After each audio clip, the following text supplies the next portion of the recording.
Bora, meu povo, muita paz para vocês. Vamos continuar nossas disfunções musculoesqueléticas, certo? Hoje a gente vai... a aula também é curta. Aliás, os sistemas musculoesqueléticos é curtinha, viu? Nós vamos falar hoje sobre... Esqueci, certo? Mas daqui a pouco eu lembro, né? A gente vai... Como é que se diz? Vocês vão ver, na medida que vai se passando as aulas, né? Já lembrei que as patologias são quase todas parecidas. Muda um pouco só a questão do quadro em si. Por isso que eu coloco muito desenho e vídeo, né? Hoje a gente vai falar sobre osteoporose e vai falar sobre osteomielite, certo? São duas patologias quase que parecidas, mas não são, certo? Vamos lá. Osteoporose. O nome já está dizendo, já dá uma noção do que é. Porose vem de poro. E poros, buraquinhos. Ósteo vem de osso. Então, a osteoporose é uma condição metabólica que se caracteriza pela diminuição progressiva da densidade óssea e aumento do risco de fratura. E aí, a gravura exemplifica, ó, você tem aqui o tecido ósseo normal e aqui você tem o tecido ósseo com a osteoporose, cheio de buraquinhos, de poros, né? Então, veja só, obviamente, já dá para deduzir o porquê do risco de fraturas. E as pessoas que têm osteoporose, o risco e o índice, a frequência das fraturas são, assim, muito constantes. Então, eu conheci um médico, né, que tinha osteoporose e, infelizmente, teve que parar a profissão porque ele era anestesista e parou a profissão, se aposentou. Se aposentou um pouco mais cedo do que deveria por conta da osteoporose, certo? Imagine aquele osso de galinha, a cabecinha do... Você tem o osso e a cabeça do osso. Aqui, ó.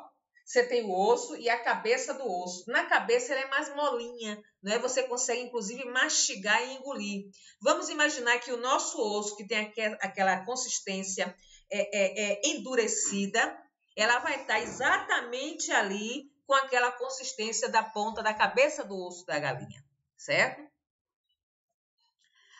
Atenção, na maioria dos casos, a osteoporose é uma condição relacionada com o envelhecimento.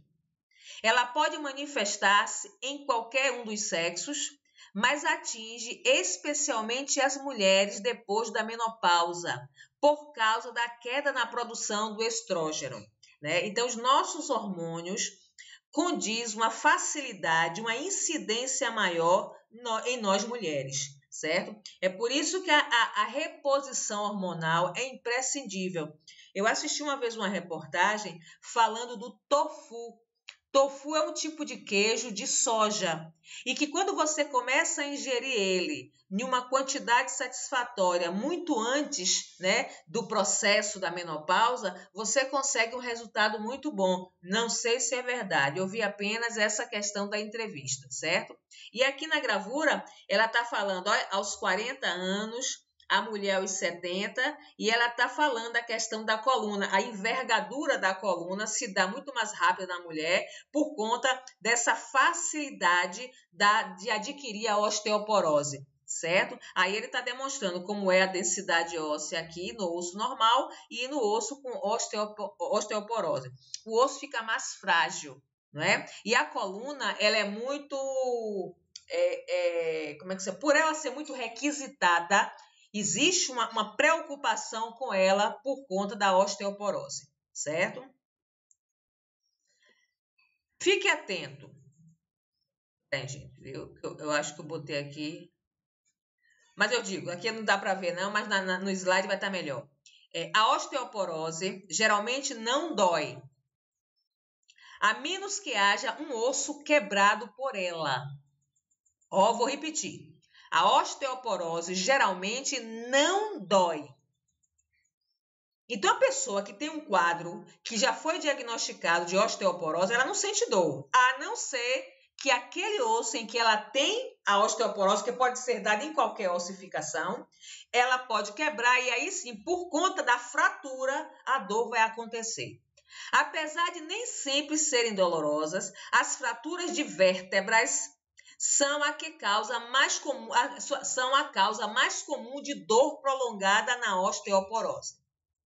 Acontece quando as vértebras são fraturadas e têm dificuldade de suportar o peso do corpo. A gente já viu isso. A preocupação com a coluna vertebral, porque o peso maior do corpo é dela.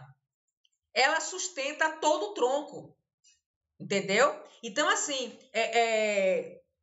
por conta, ela tem a osteoporose e com o peso do suporte corpóreo, ela fratura com mais frequência e a dor vai acontecer, obviamente. Aqui, osteoporose, o osso normal. Por quê? De novo, aqui é para que você veja o osso com a extensão maior. Você tem aqui o osso normal e você tem aqui o osso acometido pela osteoporose, né? A questão dos poros. Quando ele fala na questão do envelhecimento, é porque é um tecido, né? Apesar dele ser endurecido, vai depender muito de como você cuidou durante todo o seu trajeto da vida. E aí pode acontecer, sim, que você venha a ter. E o envelhecimento seria mais ou menos um envelhecimento ósseo. Vamos assim, se não for cuidado, o envelhecimento ósseo vai fazer com que o osso perca a sua densidade, a sua massa óssea. E aí forme nesse lugar um tecido menos denso, cheio de buraquinhos, oco, certo? Né? A gente sabe, lá em anatomia vocês devem ter visto, que as células ósseas ela está sempre se renovando, certo? Quando isso acontece, significa que quando você, ao envelhecer, essas células novas deixam de surgir e as células velhas é que começam a exercer a função que seriam das novas. Ela começa a exercer a função. Ela começa a viver mais do que o que devia. E aí acontece isso. Aqui de novo, ó, ela está dizendo aqui como é a estrutura de um osso normal, né, aos 40 anos. Aos 60, ó, essa massa, essa densidade é reduzida. E aos 70, não estou dizendo que quando você chegar aos 70 anos, você vai ter osteoporose, não é isso. Mas é que há uma tendência da massa óssea diminuir. E quando você atinge uma certa idade com o quadro de osteoporose, é assim que vai caracterizar esse osso. Isso é para você entender por que é que tem facilidade de fratura. É por isso que você tem que entender um paciente que você tenha e que você esteja cuidando ou no hospital ou a domicílio, ele tendo um quadro de osteoporose, você lembre logo da gravura e saiba que aqui ele é muito frágil. E ele pode, até um movimento brusco, né? Um segurar de mau jeito pode acontecer que haja uma fratura, certo? Olha aqui na coluna vertebral, ele está dando um exemplo. Claro, evidentemente que não é assim, esse exagero todo, mas ele está dizendo que você tem aqui as vértebras densas, as vértebras teoricamente normais, e uma delas pode ser mais frágil, né? Ser uma estrutura fragilizada, ser um osso sem a mesma densidade do que as vértebras normais. E aí vai se quebrar, né? Aqui, eu achei essa gravura fantástica. Não sei se vocês já tiveram a oportunidade. Andar na praia, às vezes você acha assim algumas estruturas, né? Parecendo pedras ou até carcaça de algum animal, que é exatamente assim. Só que lá a estrutura ela é mais rígida, aqui não. Aqui, se você pegar um palitinho, enfiar num buraquinho, um buraquinho desse daqui, ó, e fizer alguns movimentos, você vai ver que tudo que cerca é frágil. Então, aqui ele está dizendo que esse osso daqui não tem nenhuma estrutura sólida que suporte peso, que suporte traumas, que suporte movimentos bruscos. Eles estão cheios de poros. Quais são os fatores de risco? História familiar da doença, Ou seja, você já tem alguém na família que já tem histórico de osteoporose. Pessoas de pele branca, baixas e magras. Olha, eu até cheguei a tentar pesquisar o porquê da pele branca, mas, independente da osteoporose, as pessoas de pele branca, ela tem assim uma estrutura mais frágil do que as pessoas de pele negra. Fora que a questão da pele, nós escurinhos, temos assim uma melanina favorável e a absorção da vitamina D é muito melhor. Já o pessoal de pele branca, ela se queima mais rápido, risco de câncer é maior. Então, assim, no caso aqui, as baixas e magras, eu acredito por conta do peso, né? Do não aguentar determinados tipos de movimentos, determinados tipos de atividades, e aí vai sobrecarregar por questão da magreza e por questão da estatura baixa, certo? Os asiáticos, talvez seja pelo mesmo motivo, a cor da pele, certo? A estatura. E vocês... eu não sei se vocês já perceberam, ali pela Carlos Gomes, que a comunidade asiática é muito grande ali. Repare que de 10 pessoas japonesas ou chinesas lá, você vai ver que são pequenininhas. Ah, mas tem vida longa. Aí entra a alimentação, né? Aí, assim, aqui talvez seja pela questão da etnia, da cor da pele, né? Da própria estatura, certo? O que faz com que eles tenham uma vida maior, mais longínqua, é a questão dele ter uma alimentação mais saudável. Eu não sei se quando vem para cá para o Brasil essa alimentação continua a mesma, mas o asiático verdadeiro, e que eles, inclusive, têm assim uma fidelidade às suas origens. Você repare que até o vocabulário, entre eles falam a linguagem deles, né? A língua deles. Apesar de saber o português, mas entre eles falam a linguagem deles. Deixa o português para falar com o pessoal daqui mesmo. Deficiência na produção de hormônio, óbvio, né? Então, possa ser que... por isso que o sexo feminino é mais propenso. Nós temos muitos problemas com as questões hormonais. Medicamentos à base de cortisona, heparina e tratamento de epilepsia. Medicamento cortisona, os corticoides, desculpe. A heparina, a questão da coagulação. Então, quem faz uso de medicações à base dessas substâncias pode ser fator de risco para a questão da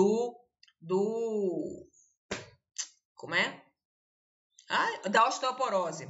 E aqui o tratamento da epilepsia, aliás, as medicações psiquiátricas, elas fazem um processo de degeneração de muita coisa do nosso organismo, certo? Então, a epilepsia é uma doença a nível psiquiátrica e provavelmente, aí eu não sei explicar se tem a ver com a medicação em si ou se tem a ver com o quadro, né, para quem tem a epilepsia, principalmente de grande mal, né? E talvez o uso frequente das medicações também contribua. Alimentação deficiente de cálcio e vitamina D. A gente sabe que a base do mineral para o osso é o cálcio, certo? A vitamina D para absorção, né? Baixa exposição à luz solar, nós dependemos dela para que a gente tenha essa absorção da vitamina D. Então, se você tem baixa exposição ao sol, consequentemente vai ter uma diminuição na produção ou na retenção da vitamina D. Consequentemente, por isso que é um fator de risco.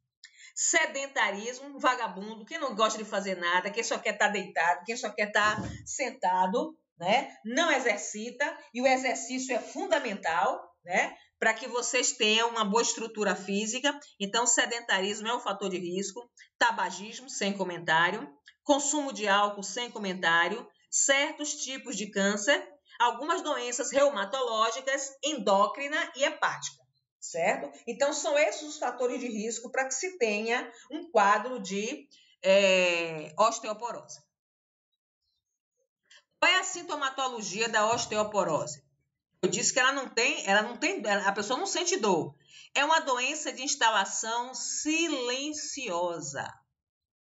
O primeiro sinal pode aparecer quando ela está numa fase mais avançada e costuma ser a fratura espontânea de um osso que ficou poroso e muito fraco, a ponto de não suportar nenhum trauma ou esforço, por menor que seja. Ou seja, você só vai descobrir geralmente a doença com algum quadro ósseo. Fraturou sem querer, você não fez nada, fraturou o osso. E aí, se você tiver o hábito de frequentar o médico através dos exames, né, vai pesquisar e vai solicitar os exames para ver como é que está essa densidade óssea, ok?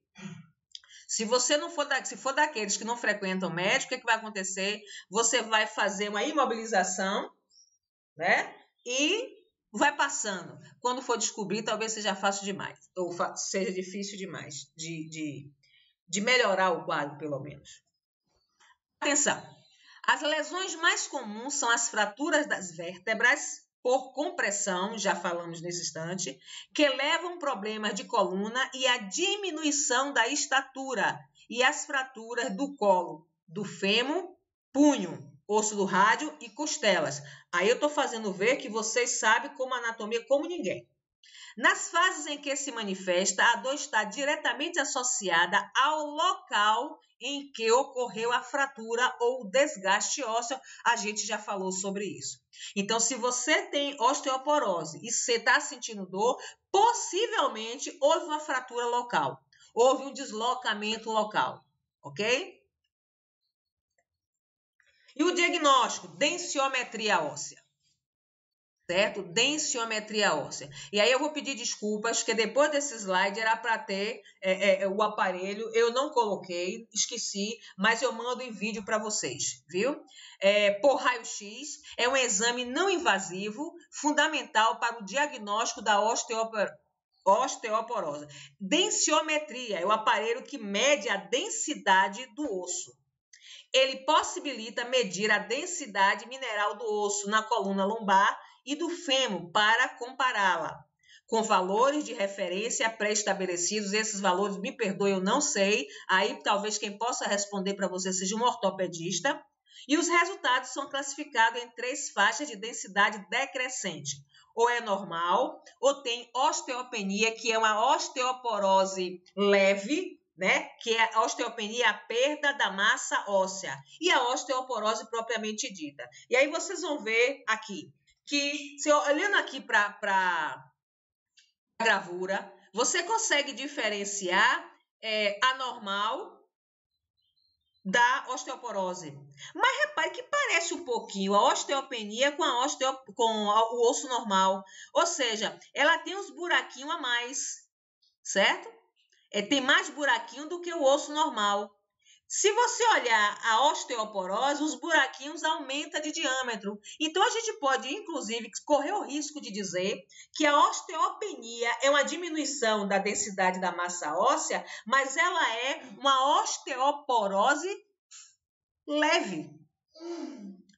Por quê, Pro? Porque ela tem os mesmos poros, porém num diâmetro menor. Então, ela significa, você pode até não deixar ela avançar, mas você com certeza pode dizer que é uma osteoporose leve, porque os poros aumentaram de volume, aumentaram um pouco mais de diâmetro com relação ao osso normal, porque o osso normal ele também tem os seus poros para a questão das trocas, mas não com essa quantidade que está aqui. Certo? Então, você pode dizer que a osteopenia é uma osteoporose leve. Ainda existe a condição, talvez, de reverter o quadro. Qual é o tratamento? Depende da causa. O médico consegue detectar o que foi que aconteceu, aí vai depender como é que vai acontecer o tratamento. Deve ter por objetivo evitar fraturas, que é a maior preocupação da enfermagem. Orientar para as questões dos movimentos, do andar, ou seja, na reeducação da parte mecânica do indivíduo. Diminuir a dor quando existe e manter a função. Então, é como se a gente fosse muito restrito os cuidados que a gente tem. Medicamentoso, ou seja, administração de hormônio, né? Minerais e outras medicações conforme for a a sintomatologia do paciente. E isso quem vai definir é o médico. Quais são as orientações que nós temos que dar? Principalmente como medida profilática. Dieta diária deve incluir alimentos ricos em cálcio, como leite, queijos e iogurte, ou seja, o leite e seus derivados. Isso para auxiliar, né? Não é que vá curar, né? Você tomar cálcio depois de uma certa idade não vai lhe resolver nada, não. Certo? Vai até talvez manter o equilíbrio, porque o cálcio ele é bom enquanto você está em fase de crescimento, que esse mineral vai incorporar na formação, ainda está sendo formado, mas depois que ele está formado, suplemento de cálcio e vitamina D são recomendados para manter a massa óssea, certo? Principalmente quem tem uma dieta pobre desses minerais e não tem acesso ao sol. Caminhar, andar de bicicleta, nadar, correr e especialmente exercícios com peso são fundamentais para manter o tônus muscular e prevenir. Então, veja só, esse aqui não é uma orientação para quem já tem a osteoporose, que ela não vai poder pegar peso. Isso aqui é uma medida para que a pessoa não venha a ter, é uma medida profilática. Os esportes mais indicados para a produção contínua de massa óssea são os que provocam grande tensão muscular. Músculos exercitados e em movimento colaboram para que os ossos fiquem mais fortes e reduzam o risco de quedas e fraturas nas pessoas de idade. É interessante esse ponto aí, para que vocês vejam a importância do exercício físico. Não é um exercício de final de semana. Não é um exercício, poxa, eu já estou nessa idade, vou correr para como é que chama? Academia e fazer. Não é assim, não. Exercício físico é algo que vem lá de trás. Enquanto você está com toda a sua estrutura esquelética e muscular, é capaz de segurar um peso, de andar um pouco mais, de exercitar em um período maior. Certo? Em que a alimentação deve ser seguida lá de trás. Aí você vem de um passado de muita fritura, de muita bebida, de muita porcaria, muito sanduíche, muita coxinha, muita comida rápida, muito fast food. Ou seja, quando chega agora na minha idade, tá podre e vai querer comer comidas light, comidas muita verdura. Não é que não possa, deve. Nunca é tarde, mas você não vai ter a mesma resposta do seu sistema músculo-esquelético se você já tivesse cultivado lá de trás. Graças a Deus, hoje, tem muita gente com mais consciência hoje, por incrível que pareça, em que está se dando muito mais importância à alimentação. Até aquele eu não gosto e comer a si mesmo. Essa semana eu estava comendo espinafre, nunca comi espinafre na minha vida, mas eu pedi. Não vou negar para vocês que eu pedi para ver se era o sabor de uma folha que eu tinha comido uma determinada vez aí no restaurante. Já percebi que não é. Não é nem rúcula e nem já vi que também não é espinafre. Mas por conta do dinheiro que eu gastei, eu coloquei na salada, comi folha parecendo o jegue quando está comendo capim, embuchando na boca, mas engoli. Gostou? Não. Mas comer eu comi. Ainda tem na geladeira que eu preciso comer para pelo menos valer o dinheiro. Mas eu tenho consciência de que esse tipo de alimentação, que você coma uma ou duas folhas, mas coma. Eu não gostava de... aquele couve-flor. Hoje eu como numa boa. Praticamente 2 vezes no mês eu como, porque aquilo rende para dedéu. Eu corto ele todo, congelo ele e fica perfeito. E aí você come no arroz, você come na salada e já estou começando a colocar na minha dieta o brócolis. Ou seja, são alimentos que são ricos em ferro, principalmente. E você precisa, couve. Couve é excelente para o estômago. Então, hoje a alimentação, as pessoas estão vendo com outros olhos. Bem, quanto à osteoporose, a questão da porosidade óssea, que dá fragilidade e, consequentemente, as consequências mais comuns é a fratura. Pronto. Agora, osteomielite, olha o it, inflamação, osteomielite, ou seja, é o processo inflamatório do osso. causada por infecção, geralmente nas pernas, no braço e na coluna. Nossa parte do tronco para baixo é uma miséria no caminho da feira, certo? E outra coisa, essas infecções, elas podem vir de uma cárie dentária, atinge a corrente sanguínea e vai se alojar. Então, as infecções podem chegar aos ossos pela corrente sanguínea ou espalhando-se a partir de tecidos próximos. Uma ferida qualquer que você teve, não cuidou, próximo a ela, ela vai começar a migrar, fazer seu meio de cultura, se aprofundando e pode chegar ao osso.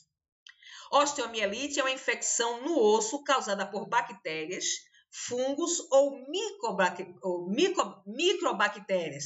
Não está escrito errado, não. É que microbactérias também pode ser escrito assim também. Em especial, o Staphylococcus aureus. Aí ele está colocando aqui, né, a gravura, um pé todo inchado, vermelho, indicando que ali tem um processo infeccioso e que tem que ser pesquisado para ver para não deixar se aprofundar e chegar até o osso.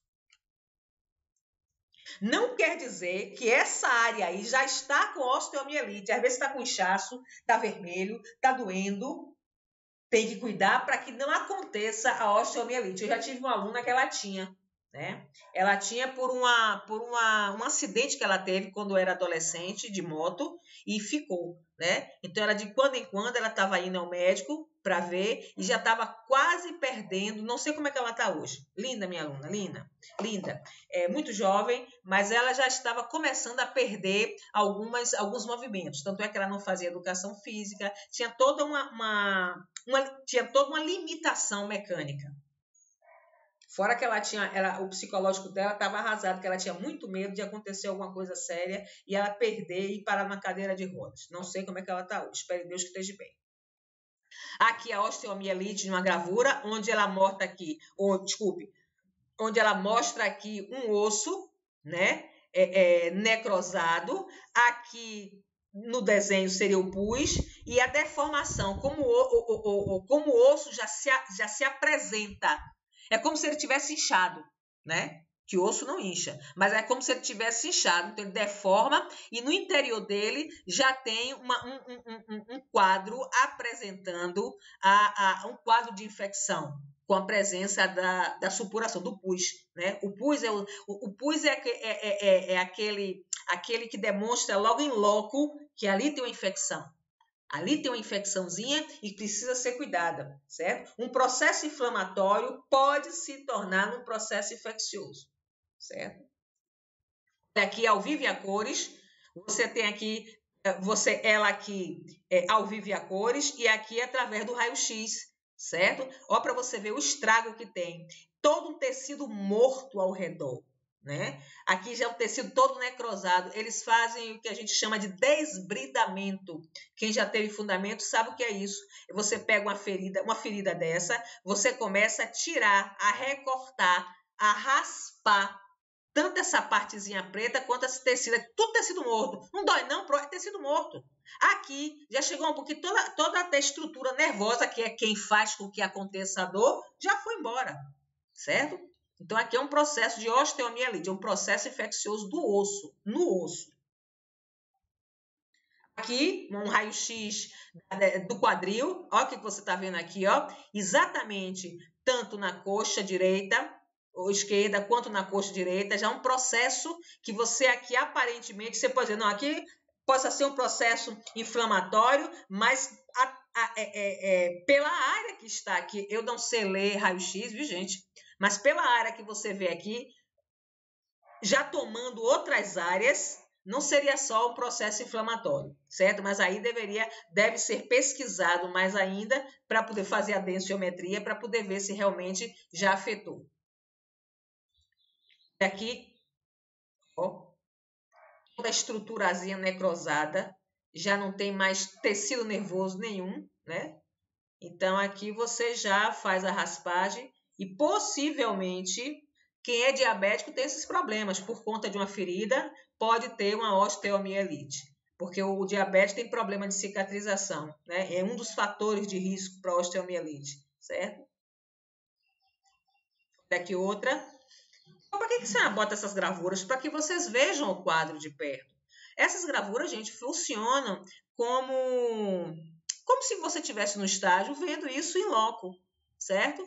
Então, são quadros para que você veja. Já pensou você ter um vizinho que chega dizendo que quer que você faça um curativo? Quando você abre o curativo, destampa com um negócio desse, que é menos agressivo do que esse. Mas você olha, você está vendo toda uma área aqui, ó, cianótica, toda cheia de pontos de feridas, né? Já abrindo, você já começa a desconfiar.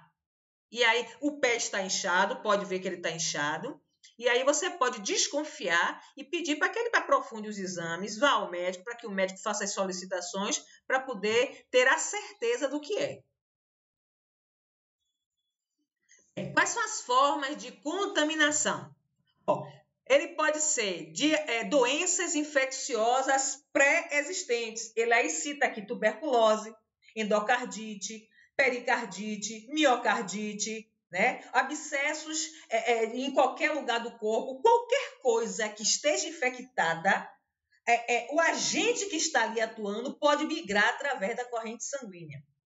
Proximidade com feridas na pele, já falei. Daí a importância desse indivíduo não ter úlcera de pressão, as escaras, né? Você vê que, não sei se alguém já pesquisou, quem viu comigo geronto, viu as escaras em que você colocava uma mão fechada dentro, era um buraco, né? E um quadro desse pode atingir a parte óssea e pode realmente promover uma osteomielite. Como aplicação de doença periodontal, ou seja, qualquer tipo de infecção ou abscesso dentário, da gengiva até cárie dentária, pode promover o acesso à disseminação pela corrente sanguínea e promover uma osteomielite. Pelo contato direto com o osso através de uma fratura exposta, né? Quem tem problemas com acidentes automobilísticos, principalmente de moto, né? Há propensão. Durante cirurgias ortopédicas ou implantação de próteses. Lembra que a prótese, ontem a gente falou, quem tem a questão da prótese pode fazer uma ranhura e promover um processo inflamatório, né? Através de ferimentos por objetos pérfuro-cortante contaminado. Quem frequenta salão de beleza, o uso de alicate de salão de beleza, que usa em Josefa, em Maria, em Catarina, né? Tudo isso pode acontecer por conta da contaminação, mas eles fazem esterilização, você viu? Vi, mas você sabe se o que está lá, se a forma, a temperatura está adequada? Não se sabe. Né? O ideal, inclusive, hoje que se preconiza é que quem vai fazer sua unha leve seu material, é mais seguro, certo? Incidência pode ser em qualquer idade, em qualquer osso do corpo. Entretanto, ele costuma acontecer na infância e na velhice. Engraçado, né? Na infância, porque o risco das crianças de brincar muito, de cair, é maior. E no velho, pela fragilidade capilar que ele tem, pela fragilidade óssea, por a questão das quedas, né? Que o idoso pode acontecer, se acontecer a queda, das fraturas, e da fratura desencadear um processo de infecção naquela área. Né? Quais são os grupos de risco? Afeta mais os meninos do que as meninas, que são mais virados no saci do que as meninas, se bem que tem menina que é virada no cão. Pessoas com imunidade comprometida, que passaram por algum tipo de procedimento cirúrgico. Portador de diabetes descompensado, nós já falamos sobre isso, por conta do problema da cicatrização e formar feridas. Anemia falciforme ou distúrbio circulatório, porque se tem um comprometimento, seja ele qual for, no sistema circulatório, na área que sofreu algum dano, não vai chegar ali todos os nutrientes e substâncias necessárias para coagulação como é que chama? E promover a cicatrização. Atenção! Devem também redobrar os cuidados para quem faz quimioterapia, radioterapia, hemodiálise. Tudo isso mexe com o sistema imunológico. Quem usa droga injetável, por conta da questão mecânica de estar sempre se furando, são traumas que exercem naquele local. Então, assim, existem coisas que precisam... Você tem que ficar atento às questões mecânicas, a patologias que mexem com a questão de cicatrização e principalmente quando se mexe com o sistema imunológico. Pronto. É uma coisa, tem a ver com uma coisa puxa a outra. Você tem um problema com o sistema imunológico. Tomou um corte, não vai chegar ali a proteína para poder cicatrizar, não vai chegar ali os anticorpos, já que os anticorpos são levados pela proteína. Então, não vai chegar naquele local. As placas que promovem a coagulação do sangue, o fibrinogênio, as redes de fibrinogênio, não vão chegar. Ou seja, tem que se ter cuidado. Sistema circulatório, minha irmã, se você está com uma disfunção, você está lascado de verde e amarelo. Não quero assustar não, viu? Mas está lascado. Qual é a sintomatologia? Dor, rubor, que é vermelhidão, calor local. Repare que são todos os sintomas que a gente até viu ontem, né, no processo inflamatório. Tumor, edema com inchaço, fadiga, febre.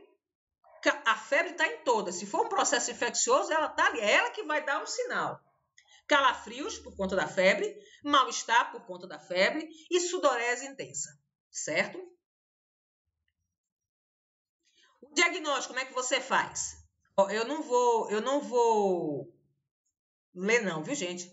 Os exames, hemograma completo, certo? Radiografia. É interessante, as tomografias computadorizadas, as ressonâncias, certo? Os exames laboratoriais e muitas vezes até a biópsia, certo? Porque ali a gente está falando em osteoporose, não.